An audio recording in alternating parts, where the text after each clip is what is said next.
Pakita ko sa inyo yung feature ng mga motorcycle gloves na lagi kong hinahanap kapag bumibili ako ng mga gloves. Ito ang palm sliders. Kapag yung gamit yung gloves is walang palm slider, so halimbawa maaksidente or matutumba kayo sa motor, ang instinct kasi natin is parang gaganyan tayo sa kalsada. For example, ito yung asfalto or kalsada. Kapag walang palm sliders yung gloves natin, kapag tumama na ganyan, magkakaroon siya ng friction sa asfalto, tapos yung force na yun is pwedeng mabali yung buto nyo dito, sa kamay dito. Unlike kapag may palm sliders, mag-i-slide lang siya na ganun.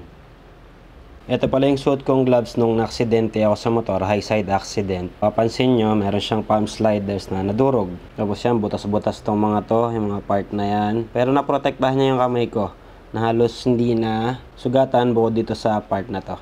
Yan, ito. Ito lang yung nagsugat. Ito lang, yung mapapansin nyo, meron ding damage. Yan, knuckle protector. Importante din na meron yan. Ito. Ito naman yung gasgas sa kabilang side na gloves. Tapos ito, meron din akong sugat dito. Dahil hindi siya fully closed dito, kaya nasugatan ako dito. Palm sliders niya, yan din basag din sa impact. Butas-butas tong mga to.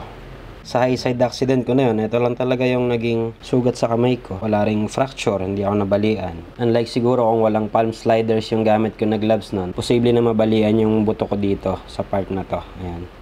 Yung mga gloves na binibili ko, lagi talaga ako naghanap ng meron na palm slider. Kasi malaki yung tulong niya kapag hindi mo inaasahan ng aksidente. Kung ito naman yung suot kong gloves ko nung na-aksidente ako, hindi ako masusugatan dito kasi covered siya dito.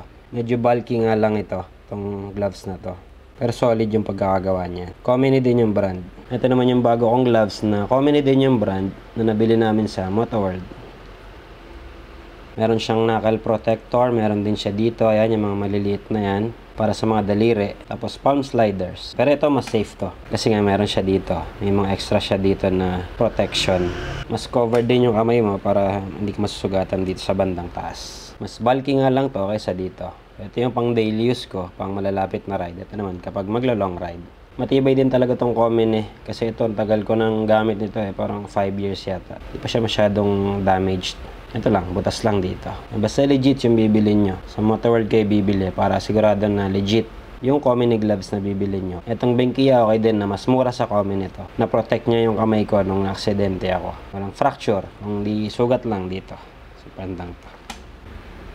Nabura na yung tattoo ano.